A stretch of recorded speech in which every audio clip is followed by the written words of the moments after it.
¿Qué tal, chicos? ¿Cómo están? Muy buenos días. Estamos en una nueva edición del curso ya no de RB, sino de literatura, ¿correcto? Ya por orden de dirección tenemos que empezar a desarrollar el curso de literatura. Ha sido básicamente como 3 meses que hemos desarrollado el curso de razonamiento verbal y es probable que volvamos a trabajar en RBA, pero por ahora vamos a trabajar el curso de literatura. ¿Correcto? Así que para básicamente ensayar esta nueva plataforma que estamos utilizando, el día de hoy vamos a empezar con uno de los temas principales de literatura. Yo soy consciente que con ustedes no he trabajado el segundo año literatura y es probable que el primer año tampoco haya llevado literatura. Así que el día de hoy el objetivo de esta clase es comprender qué es la literatura a través de la clasificación de las obras literarias. Hoy vamos a trabajar el tema de los géneros literarios, sus clasificaciones y, por qué no, algunas especies de cada uno de ellos.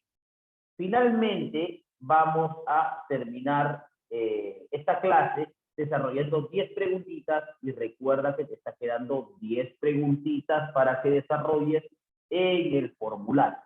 ¿Correcto, chicos? Así que vamos a empezar de una vez entonces con el tema del día de hoy que corresponde a los géneros literarios. Es importante recordar que cuando hablamos de géneros literarios, estamos hablando de cómo las palabras o cómo las obras literarias a través de sus diferentes discursos se han clasificado de diversas maneras y formas.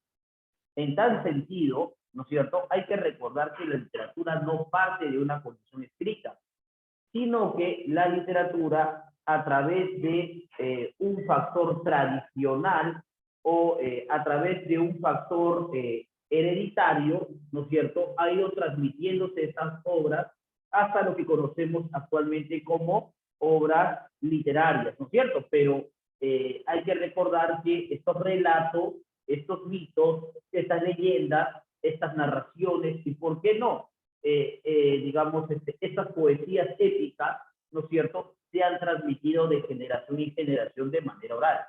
Es más, decirte que el concepto de literatura recién, ¿no es cierto?, se utilizó en el siglo XVIII, ya es mucho decir de cómo la literatura ha ido evolucionando con el tiempo.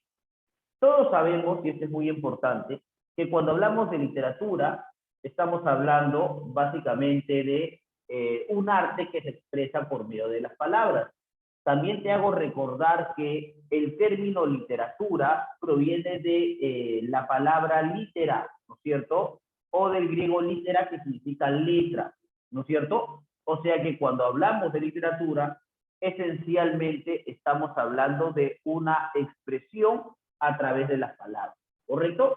Pero hablamos, digamos, de la literatura clásica, o la literatura griega, o la literatura romana, y tenemos que manifestar que las condiciones manifiestas de la literatura eran, digamos, transmitidas de manera oral, ¿no? Ahora, ¿desde cuándo existen los géneros literarios? Los géneros literarios existen desde el siglo II antes de Cristo. ¿Quién fue el gestor de los géneros literarios? Fue Aristóteles. Por eso es que Aristóteles también es denominado el padre de la literatura, ¿correcto? Eso también hay que recordarlo. Ahora, es importante también recordar que la importancia que tiene Aristóteles dentro de la literatura es que él empezó a clasificar las obras literarias, pero no a partir de la escritura, sino a partir de la oralidad de las.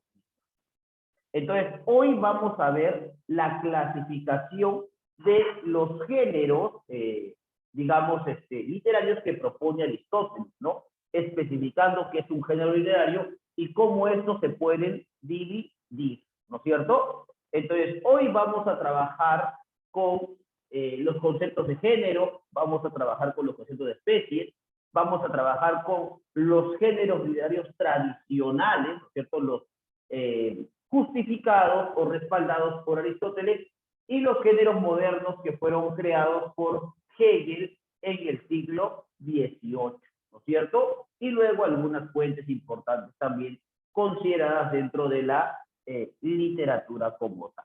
¿Correcto? Mira, como yo te había explicado hace un momento, Aristóteles, y acá está subrayado, es muy importante porque él empezó a reflexionar sobre el conjunto de obras que se destinaban, ¿no es cierto?, a el divertimento popular, ¿no es cierto? En este caso, Aristóteles decía, tenemos obras, por ejemplo, que representan la historia de ciertos héroes, pero donde se involucran también los dioses. Pero también tenemos obras que son representadas en un escenario y donde el público puede asistir a verlas, ¿no es cierto? Pero también existen aquellas obras que, digamos, son mencionadas, cantadas, recitadas en fechas específicas, sobre todo cuando hay cosecha, sobre todo cuando se dan los trabajos agrícolas, ¿no es cierto? Se da también, por ejemplo, la adoración a ciertos dioses.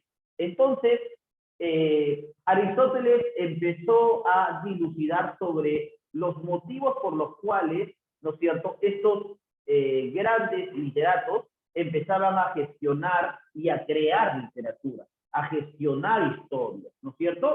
Y empezó a agrupar las obras según condiciones o según motivos particulares entre cada una de ellas. Entonces, a partir de esa acción tan importante que gestionó Aristóteles, es por eso que, ¿no es cierto?, es considerado el padre de la literatura universal, ¿no es cierto?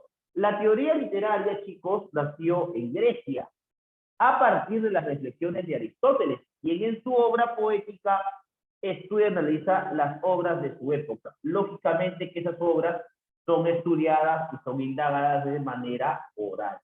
Pero también te hago recordar algo muy importante, ¿no es cierto? Te hago recordar algo muy importante, que la obra, ¿no es cierto?, que la obra, de alguna u otra manera, que aborda la clasificación de las obras literarias según los motivos y los temas en común, se llama la poética, ¿no es cierto? Digamos que la obra, la poética, es la obra que da inicio no solamente a las reflexiones literarias de Aristóteles, sino que lo convierte definitivamente en el padre de la literatura, ¿no es cierto? Por ejemplo, para Aristóteles también habían ciertos modelos o ciertos tipos de obras importantes. Para él la obra perfecta es Edipo Rey de Sófocles. Ahora la pregunta es ¿por qué, no? Edipo Rey de Sófocles es una tragedia griega, ¿no es cierto?, en la cual ustedes saben que Edipo, ¿no?, digamos, cumple con el vaticinio, ¿no? Se casa con su madre y mata a su padre, ¿no es cierto? Ahora, la pregunta es, ¿por qué Aristóteles considera que Edipo Rey es la obra perfecta? Porque tiene una misma acción, un mismo tiempo y se representa en un mismo lugar. O sea que tiene las tres unidades aristotélicas importantes. Aristóteles empieza a clasificar los géneros literarios a partir de esas condiciones básicas y fundamentales, a partir de la acción, a partir del tiempo y a partir del lugar, ¿no es cierto? En esta obra, la poética, ¿no es cierto?, el pensador griego agrupa las obras por rasgos comunes, como te había mencionado, por motivos comunes, por elementos comunes, ¿no es cierto?, y forma así el primer estudio de los llamados géneros literarios. Con esto podemos concluir lo siguiente. Primero, la literatura es un arte que se expresa por palabras y que tuvo sus inicios en la antigua Grecia. Punto número 2, podemos decir que básicamente la literatura en ese tiempo era oral, no era escrita. Y la palabra literatura no era utilizada, sino se utilizaba el término poiesis. Aristóteles, tercero, Aristóteles es el padre de la literatura porque a través de su obra La Poética empieza a clasificar las obras literarias y darles ciertas condiciones de perfección, como que las obras compartan una misma acción, un mismo tiempo y un mismo lugar, ¿correcto? Eso también es una condición trascendente para establecer el trabajo de, digamos, los géneros literarios, la poética y por supuesto de Aristóteles, ¿no? Entonces, ¿qué son los géneros literarios tradicionales? Hay que recordar que los géneros literarios tradicionales son agrupaciones de obras literarias reunidas por características comunes tanto de fondo como de forma. Hay que recordar que una de las cualidades o las características de los griegos era que las obras literarias tenían que tener una perfección. La perfección se debería dar entre lo que cuenta la historia en función a cómo se escribe esta obra literaria. O sea, debía haber de alguna u otra manera, ¿no es cierto?, conclusiones o simetría entre el fondo y la forma. Entonces, a partir del fondo y la forma se empiezan a originar estas características comunes. Al mismo tiempo, los géneros literarios, chicos, por ser una agrupación general, se subdivide en especies literarias, las cuales reúnen obras mediante criterios más específicos. Ya no solamente tiene que ver el tema, ya no solamente tiene que ver el motivo, ahora también tiene que ver su estructura, ahora tiene que ver también los personajes, ahora también tiene que ver, por ejemplo, las conclusiones de cada historia abordada, los momentos. También remarca mucho los tiempos históricos en los cuales aparece. Entonces, siempre habrá criterios más específicos que lo que hacen que cada género literario tenga especies, ¿no es cierto? Tenga subdivisiones o tenga condiciones o tenga particularidades. La primera clasificación, como te había explicado en la diapositiva anterior, la hizo Aristóteles, ¿no es cierto? Por eso es que Aristóteles es considerado el padre de la literatura, ¿no es cierto? Y dividió la obra en tres grupos. Ya en la Edad Moderna se añadieron más géneros literarios. Pero los géneros tradicionales, los fundamentados por Aristóteles, surgen en la Edad Antigua. Más o menos estamos hablando del periodo jónico de la literatura, ¿no es cierto? Ahora, claro, por si acaso, hay dos grandes periodos en la literatura griega, el periodo jónico y el periodo ático, por si acaso. El periodo jónico, donde aparecen los géneros literarios como, de alguna u otra manera, la primera propuesta científica de la literatura, ¿no es cierto? Se destacaba por haber generado, ¿no es cierto?, digamos, la curiosidad por estas artes a través de las letras. En cambio, el periodo ático ya lo que traslada es básicamente la apropiación y la importancia de la tragedia griega dentro de la literatura universal. Pero eso lo vamos a ver más adelante. ¿Correcto? Durante la Edad Antigua son escritas en verso, ¿no es cierto? Hay que recordar que eran escritos en verso. ¿Por qué? Porque había una fórmula para recortar, ¿no es cierto?, la historia que se estaba contando. Como te había explicado al inicio, las obras literarias, ¿no es cierto?, las obras literarias no tenían escritura, o sea que se producían de manera oral y de forma tradicional. Entonces, para recordar las obras literarias, ellos utilizaban una fórmula versística para poder recordar todo, digamos, todo el proceso de la historia como tal, ¿cierto? En la Edad Moderna ya no se ve escribir en verso, sino que ya se va a utilizar la prosa, la que actualmente conocemos dentro de la narrativa, ¿correcto? ¿Y cuál es la propuesta de Aristóteles? ¿No es cierto? La propuesta de Aristóteles es dividir los géneros literarios en tres géneros importantes. En el género épico, el género lírico y el género dramático. Ahora, ustedes se preguntarán, profesor, ¿y por qué se le llama género épico? Porque proviene de la palabra epo, que significa narrar o contar. El objetivo del género épico es narrar hazañas de personajes nobles. Cuando manifestamos que son nobles, quiere decir que pertenecen a la nobleza, o sea que pertenecen a la aristocracia. Estamos hablando de reyes, estamos hablando de príncipes, estamos hablando de guerreros importantes también, ¿no? Y su carácter es objetivo. La única importancia que tiene el género épico es que narra o cuenta hazañas, ¿no es cierto? Cuando hablamos de hazañas, hablamos de una circunstancia o de una situación importante para el héroe de guerra, ¿no es cierto? Porque lo que hace una hazaña es reivindicar la imagen del héroe de guerra. Y eso es lo que trata de contarnos el género épico. También alterna la narración, la descripción y el diálogo, ¿no? Profe, ¿qué obras son importantes dentro del género épico? Vamos a encontrar, por ejemplo, la Ilíada, la Odisea, la Teogonía. Vamos a encontrar también, por ejemplo, el Cantar de los Nibelungos, el Cantar de Roldán.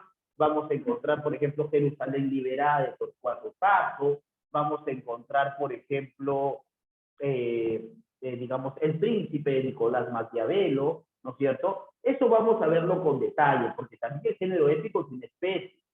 Pero el género épico enfoca de manera objetiva los sucesos históricos que han acontecido en la Grecia antigua, ¿no es cierto? Y que eso ahí va a ir cambiando con respecto al tiempo, porque también se va a producir, digamos, acciones en la Edad Media y se van a contar historias en la Edad Media que también lo va a abordar el género épico y también en la Edad Moderna, que también van a ser abordadas por el género épico.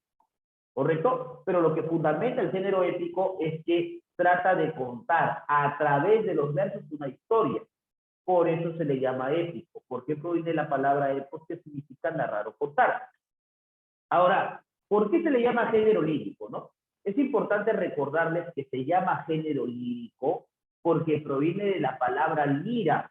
Y ustedes se acordarán que la lira, por si acaso, es un instrumento, ¿no es cierto? La lira es un instrumento musical de cuerda, ¿no es cierto? Que utilizaban pues los antiguos cantores, digamos, cantores líricos o se utilizaba dentro de la poesía coral, ¿no es cierto? En este caso podemos citar para muestra un botón el caso de Safo de Lesbos, ¿no?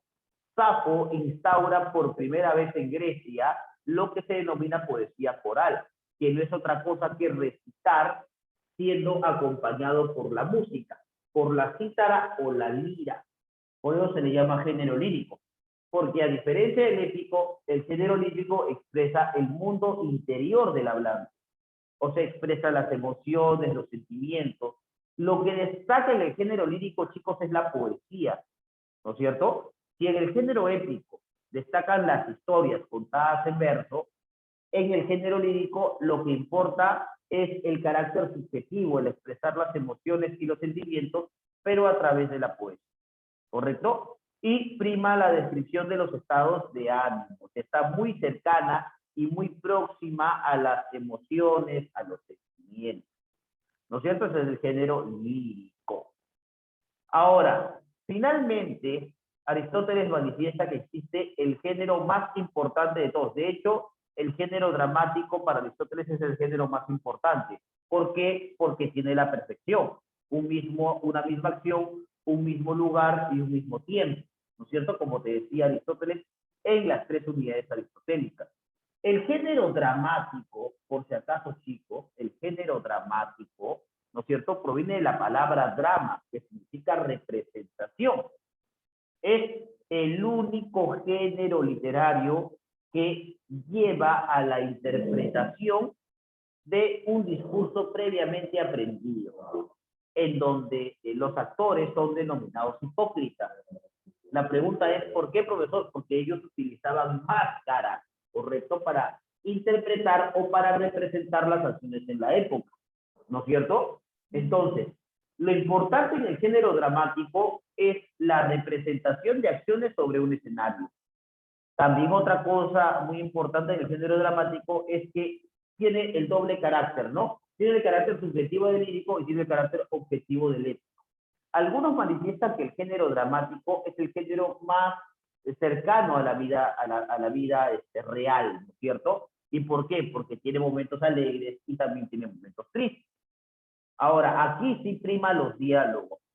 Si, por ejemplo, en el género épico importaba la narración, la descripción y el diálogo, y en el género lírico importa la descripción, en el género dramático lo que importa son los diálogos, ¿no es cierto? Los diálogos que se dan entre los personajes como tal. Uso de vestuarios, escenarios, etcétera, etcétera, también son elementos importantes que podemos recordar, ¿correcto? Ahora, cada género literario tiene sus especies literarias. ¿Qué son las especies? Son las clasificaciones que tienen, digamos, son las clasificaciones que tiene cada género con ciertas particularidades o ciertos rasgos distintivos. Porque decir que en el género épico vamos a encontrar toda obra que es narrada, es decir, básicamente, o forzar el concepto, porque luego en la edad moderna va a venir, ¿no es cierto?, o vamos a poder utilizar o señalar el género narrativo, ¿no es cierto? Y ahí sí vamos a hablar plenamente de la narración, por si acaso. Pero ya sabes que el género épico proviene de la palabra griega epos, que quiere decir después de, o que quiere decir narrar o contar, ¿no es cierto? Dentro del género épico vamos a encontrar tres especies literarias, ¿cierto? Vamos a encontrar la epopeya, el cantar de gesta y el poema épico. Te voy a dar un dato. Cada especie épica, ¿no es cierto?, sobresale en un tiempo de la historia importante. La epopeya surge en la Edad Antigua, el cantar de gesta surge en la Edad Media y el poema épico surge en la Edad Moderna, ¿correcto? Hay parte una diferencia establecida entre cada especie épica, siendo todas pertenecientes al género épico, ¿no es cierto? Por ejemplo, ¿por qué se le llama epopeya? ¿No es cierto? Porque narra hazañas de un héroe de origen divino, o sea que tiene origen de Dios o de Dios, ¿cierto? Surge de la edad antigua y además también participan dentro de la epopeya reyes, aristócratas, príncipes, ¿no es cierto? Y lo que se va a destinar dentro de la epopeya es contar acciones bélicas, acciones de guerra, ¿no es cierto? En este caso vamos a encontrar pues a la Ilíada, vamos a encontrar a la Odisea, vamos a encontrar a la Eneida, ¿no? Etcétera, etcétera. Ahora, el cantar de gesta, a diferencia de la epopeya que se centra en un personaje, ¿no es cierto? En el cantar de gesta se habla de un personaje o de un héroe, pero que tiene como función principal no el honor, sino fundar una nueva nación. Los cantares de gesta surgen en la Edad Media y narran hazañas de un héroe asociado al surgimiento de una nación, ¿no es cierto? Al surgimiento de una nación, a la gestación de un país, ¿correcto? Acá vamos a encontrar en España, por ejemplo, el cantar del Miosi, en Alemania el cantar de los Nibelungos, en Francia el cantar de Roldán, ¿no es cierto? Beowulf, ¿no es cierto? En Inglaterra, etcétera, etcétera. Ahora, profe, ¿por qué se le llama cantares de gesta? Porque lo que hacen es narrar o contar cómo surgieron las naciones de la antigua Europa. Y además se les llama también cantares de gestas porque por esta época España, Alemania, Francia, Portugal, Inglaterra eran países que partían de las monarquías, o sea que partían de qué, de la injerencia de los reyes dentro del gobierno de cada estado, ¿no es cierto? Y luego tenemos el poema épico. En el poema épico lo que se trata de narrar son hazañas religiosas, políticas o históricas. Por eso es que el poema épico surge en la edad moderna, ¿no es cierto? Y va a tocar pues los temas que acontecen en la época moderna, como la religión, la política y la historia, ¿no? Encontramos, como te decía, ¿no es cierto?, Jerusalén y Verdad de Torcuato Tasso o Orlando Furioso de Ludovico Adiós. Y otros más, por ejemplo, Elogio de la Locura de Erasmo de Rotterdam. También vamos a encontrar, por ejemplo, te decía yo, digamos, las Luciadas o Os Luciadas, por ejemplo, de Luis Basamoen, ¿no? Etcétera, etcétera. ¿No es cierto? Pero bueno, en todo caso, ese es el género épico y esas son sus especies. Ahí está la escena de la Ilíada, donde encontramos, pues, ¿no es cierto?, a básicamente los griegos enfrentándose contra los troyanos, ¿no es cierto? Y los griegos recogiendo el cuerpo de Patroclo, asesinado equívocamente por Héctor, ¿no es cierto? Héctor creyó haber asesinado o matado a Aquiles porque Patroclo, amigo de Aquiles, se había puesto sus armaduras, ¿no? Luego se va a dar cuenta de su error y claro está que no iba a sobrevivir ante el duelo contra Aquiles. ¿no es cierto?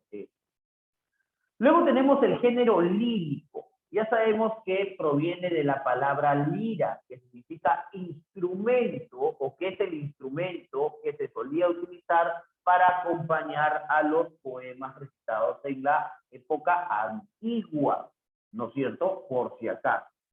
Entre las especies líricas, que siempre el género lírico va a estar asociado a la poesía, ¿no es cierto? Vamos a encontrar a la oda, ¿no es cierto?, que expresa la alegría, la admiración, es un poema de exaltación de un personaje o de un acontecimiento importante.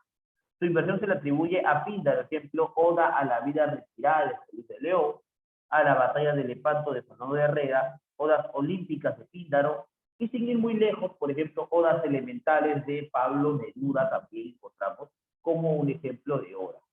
O sea que las odas por lo general son poemas de exaltación de un personaje, ¿no es cierto?, de un evento o de un hecho histórico. ¿Correcto? Luego encontramos la elegía, ¿no es cierto?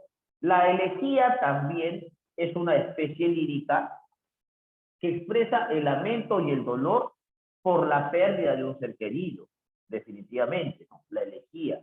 A diferencia de la oda que expresa la alegría, la elegía expresa el dolor, el lamento por la muerte de un ser querido. Por ejemplo, coplas a la muerte del padre de Jorge Manrique, los yarabíes de Mariano Melgar en honor a Silvia, por ejemplo, etcétera, etcétera. Luego encontramos a la égloga, ¿no es cierto? ¿Qué cosa es la égloga? Si la oda expresa la alegría y la elegía son poemas de dolor y de tristeza por la muerte de un ser querido, la égloga expresa el amor entre la vida del campo y entre las personas que viven en el campo, que se llaman los campesinos o los pastores, ¿correcto? Expresa de manera idealizada, ¿no es cierto?, la vida de los pastores en el campo. Y su invención se le atribuye a Teócrito, ¿no? Por ejemplo, Idilios de Teócrito, Salicio Moroso de Capitulato de la Vega, ¿no es cierto?, etcétera, etcétera. Ahí tenemos las églogas. Y luego vamos a encontrar a otras especies como la sátira, ¿no es cierto?, que son poemas que expresan burla, ¿no es cierto?, hacia un personaje determinado, ¿no?, resaltando y exagerando sus características, ¿no? Por ejemplo, te encontramos acá a un hombre de gran nariz de Francisco de Quevedo, donde se burla Francisco de Quevedo de Góngora, ¿no es cierto? Encontramos también los epigramas que expresan burla por un personaje, ¿no es cierto? Ahora, lo importante es que la diferencia entre epigrama y sátira, a pesar de que los dos parten de burla, la sátira trabaja con personajes públicos, mientras que en los epigramas se puede utilizar de alguna u otra manera la burla o resaltar características de cualquier tipo de personaje. ¿Correcto? Epigramas de Ernesto Cardenal. Luego encontramos otra especie lírica denominada el madrigal, donde se expresa el amor por alguien, ¿no? Ojos claros, serenos de Gutiérrez de Cetina, o también podemos encontrar, por ejemplo, los 20 poemas de amor de una canción desesperada de Pablo Neruda también, ¿no? Por si acaso. Y luego, finalmente, encontramos dentro del género lírico la especie denominada epístola, que es básicamente una carta de amor hacia una carta de amor hacia, básicamente, precisamente es eso, ¿no? Un amor ideal o irrealizable, ¿no? Aquí encontramos, por ejemplo, la epístola a Abelardo de Amarili. Amarili, poeta guaduqueña, le declara su amor a través de esta carta de la epístola a Abelardo digamos, le declara su amor a Lope de Vega, ¿correcto? A Lope de Vega, ¿no? Entonces, bueno, ahí está. Esas son las especies líricas y en eso consiste el género lírico. Pero luego también vamos a encontrar, bueno, acá, ¿no es cierto?, un ejemplo de oda, un ejemplo de epigrama, un ejemplo de madrigal. Oda, poema de exaltación o de alegría. Epigrama, ¿no es cierto?, ya sabemos que es un poema de burla o de torna, ¿no es cierto?, hacia un personaje. Y el madrigal, ¿no es cierto?, por si acaso, el madrigal es un poema de amor, ¿no? Entonces, acá simplemente podemos relacionar esto, ¿no? Al perderte yo a ti, tú y yo hemos perdido. Yo porque tú eras lo que yo más amaba y tú porque yo era el que te amaba más. Por ejemplo, ¿no? Ahí encontramos, aquí encontramos el epigrama, aquí encontramos la oda y aquí encontramos el madrigal. ¿Correcto?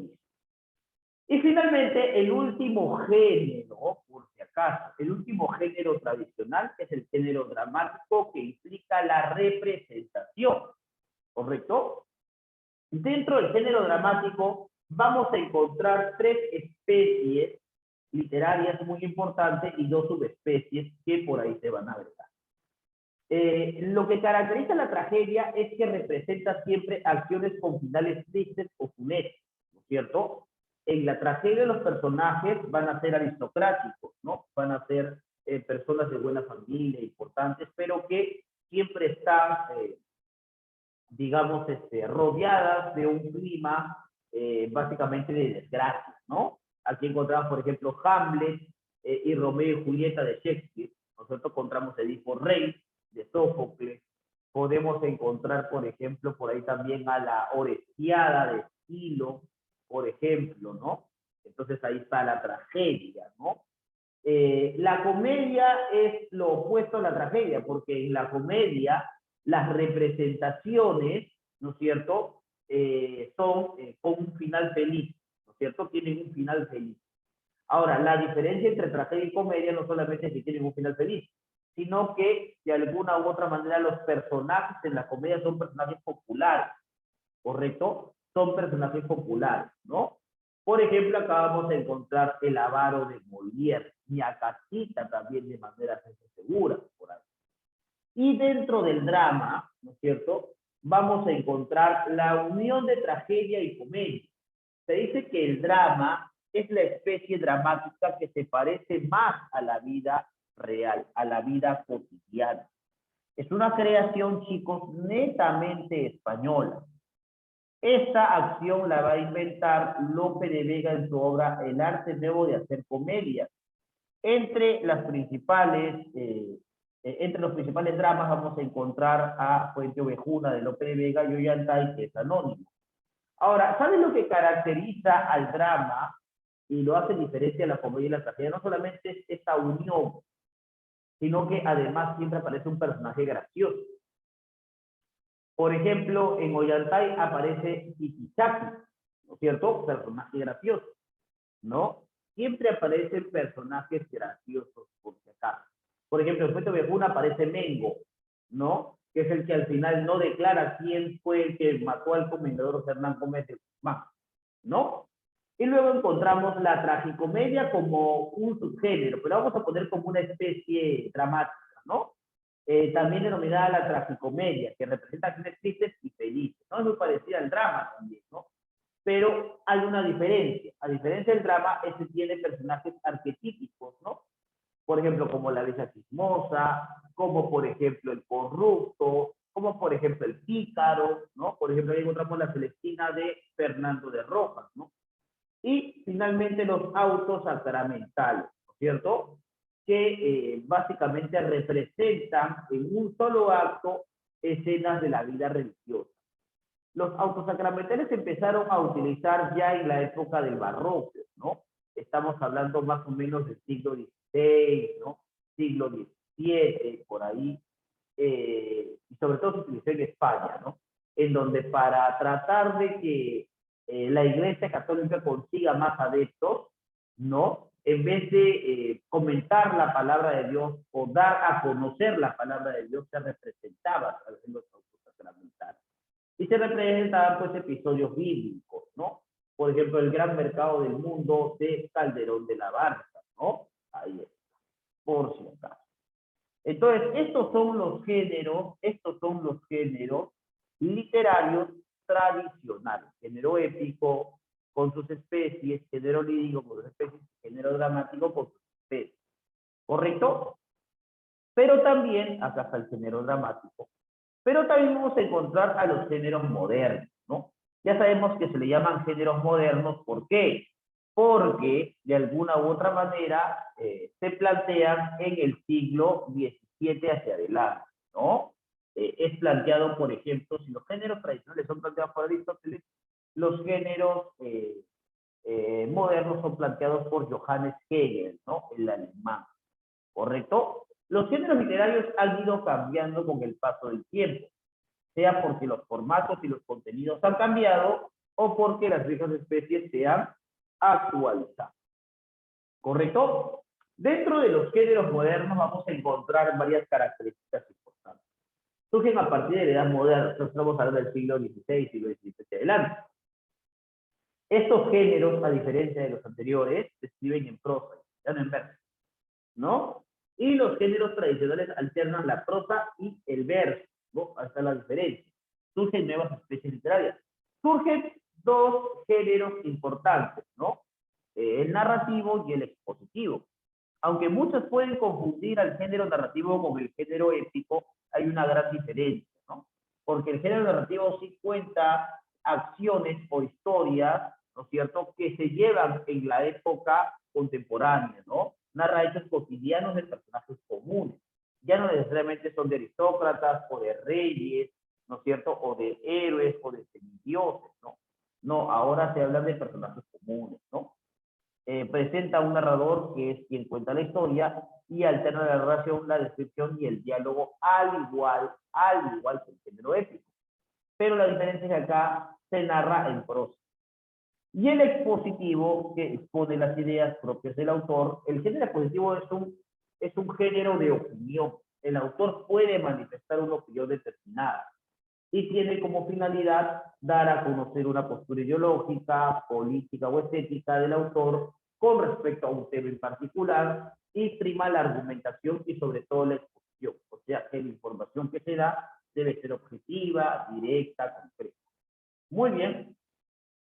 ¿Cuáles son las especies del género narrativo? Vamos a encontrar, por ejemplo, ¿no?, la novela, el cuento y la crónica, ¿no es cierto?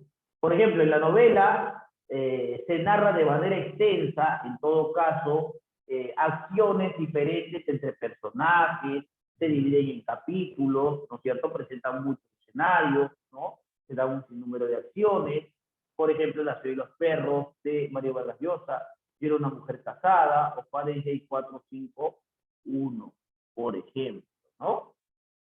Dentro del cuento, claro, la diferencia entre el cuento y la novela siempre han aprendido que el cuento es más breve, ¿no? Perfecto, pero el desenlace también debe ser mucho más rápido, ¿no es cierto? Narra una sola acción importante, ¿no es cierto?, que es el conflicto central de la historia. Presenta pocos escenarios, personajes, acciones, es de corta extensión o de breve extensión, y claro, prima la intensidad o el desenlace inmediato, ¿no? Encontramos El caballero Carmelo, El gato negro, Alienación, ¿no? También, que eso es muy importante. Y encontramos por ahí también la crónica. Ojo, que aquí no he colocado, por ejemplo, la fábula, ¿no es cierto? La fábula se empieza a utilizar también en el siglo XVI dentro del periodo del neoclasicismo. Y se utiliza la fábula como un discurso pedagógico, ¿no? ¿Cuál es la diferencia entre el cuento y la fábula? En que la fábula utiliza como personajes animales, ¿cierto? Estos animales interactúan, hablan, ¿no? Y presentan un caso determinado o un caso particular, ¿no es cierto? Estos participan en esos eventos y finalmente lo que destaca en la fábula es la moraleja, ¿cierto? ¿Ya? Ahora, encontramos también la crónica, que narra de forma secuencial los hechos sucedidos, ¿no? La crónica, ya saben que es, a pesar de que es una especie narrativa, pertenece al periodismo, ¿no es cierto? Los comentarios reales, por ejemplo, Nueva Crónica y Buen Gobierno, Muerte en el Pentagonito, etcétera, etcétera, ¿no? Ahí encontramos, pues, la crónica, ¿no? Que eran básicamente relatos de los sucesos que ocurrían en las Indias. Ya después la crónica se volvió los relatos que ocurren o que se escriben o que se, digamos, se informan, datos que se informan de lo que ocurre de manera cotidiana, ¿cierto? Eso también, por si acaso, es importante. Y en el género expositivo, vamos a encontrar, por si acaso, el ensayo, ¿no es cierto? Hay que recordar que el ensayo expone ideas propias del autor, ¿no? Opiniones, comentarios acerca de un tema, no se enlaza con la ficción, puesto que es un tema de exposición que realiza el autor, y lo hace utilizando una prosa elegante, con el empleo de figuras, etc. Fue inventado por Miguel de Montaigne, allá por el siglo XV, con su libro Ensayos, ¿no? Algunos ejemplos de estos, por ejemplo, La tentación del imposible, El laberinto de la soledad, ¿no? Ahí está, y algunos otros adicionales por aquí. Listo, muchachos. Y eso básicamente ha sido la teoría que hemos tenido que trabajar el día de hoy. Espero que la teoría haya quedado clara, ¿no? Porque ahora de inmediato vamos a desarrollar algunos ejercicios que por aquí vamos a señalar. Vamos a desarrollar las 10 primeras preguntitas y ya posteriormente tú vas a desarrollar lo que corresponde. Pero yo no tengo ese material. Ya el coordinador te va a hacer llegar el material con las preguntas que tienes que contestar al finalizar de ver este video, ¿correcto? Por si acaso, ¿ya? ¿A qué género literario pertenece Madame Bovary? Madame Bovary es una novela de Gustave Flaubert, por eso es que el género, ¿no es cierto?, es el narrativo, ¿no? Pertenece al género moderno, denominado género narrativo. ¿Dentro de qué especie literaria podemos ubicar las ruinas circulares de Jorge Luis Borges? ¿Dónde podemos encontrar las ruinas circulares? Ya saben que las ruinas circulares, por si acaso, ¿no es cierto?, es un cuento.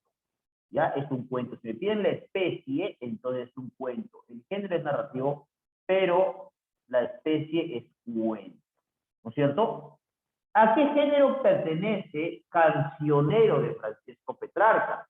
Bueno, en Cancionero Francisco Petrarca nos da a conocer de manera poética, ¿no es cierto?, su vida amorosa, ¿correcto? Su vida amorosa. O sea que Cancionero, si es poesía, pertenece al género lírico, ¿correcto? Al género lírico. ¿Cuál de los siguientes títulos corresponde a un texto lírico de Federico García Lorca? Federico García Lorca, poeta de la generación del 27, que vamos a ver más adelante, por si acaso, escribió poesía, escribió por una novela, pero también escribió teatro, ¿no? Ahora, ¿qué texto es lírico? ¿No es cierto? ¿Qué texto es un poemario? ¿No? ¿Cuál de los siguientes títulos corresponde a un texto lírico de Federico García Lorca? Y aquí podemos encontrar, pues, Poeta en Nueva York, ¿no es cierto? Lógicamente que es un libro de vanguardia, ¿no?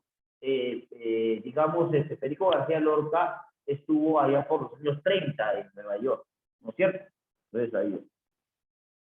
¿Cuál de los siguientes títulos corresponde a una novela de Miguel de Unamuno?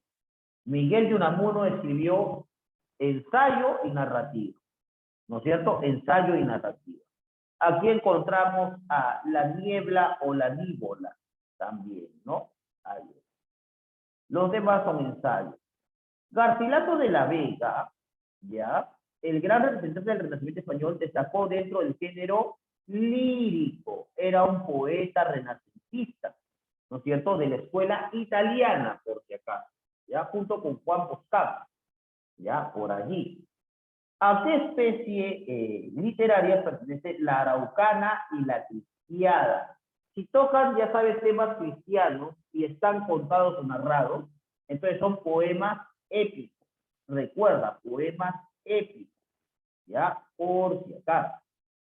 La obra de José Carlos Mariátegui, 7 ensayos de interpretación de la realidad peruana, destacó dentro de qué género. Profe, si son ensayos, entonces el género definitivamente es expositivo. Claro.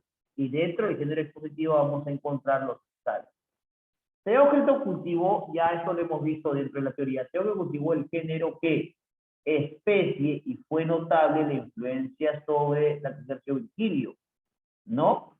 Entonces Teócrito sería épico y vamos a colocar, Teócrito va a cultivar, sí, sobre Virgilio, el género épico y la epopeya heroica. Recuerden que Virgilio va a escribir la versión final de cómo va a acontecer los sucesos de la guerra de Troya, ¿no? La Ilíada y la Odisea cuentan el inicio y el final, pero en la Eneida se cuenta qué pasa después con el príncipe Eneas, que tiene que volver a forjar un imperio como el troyano, ¿no? En la Eneida, ¿no?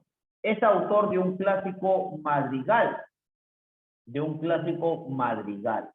es cierto? Ahí vamos a colocar a, lógicamente que a Horacio, clásico madrigal, ¿no? Madrigal, clásico madrigal, Horacio Madrigal. Ah, no, perdón, Madrigal es poema de amor, ¿no? Ovidio, ¿no es cierto? Tiene una obra muy importante, Ovidio, que es El arte de amar. También se le llama el maestro del art amando, ¿no es cierto? Muy bien, chicos, y el resto de preguntas ya no tienes que hacerlas, por favor, no te olvides de desarrollar la ficha, ¿no es cierto? Y con esto hemos terminado la clase de literatura para ustedes, chicos de tercer año de secundaria del Colegio GEUNI. Espero que se haya entendido la clase, cuídense mucho y a seguir estudiando. Chao, chao, nos vemos.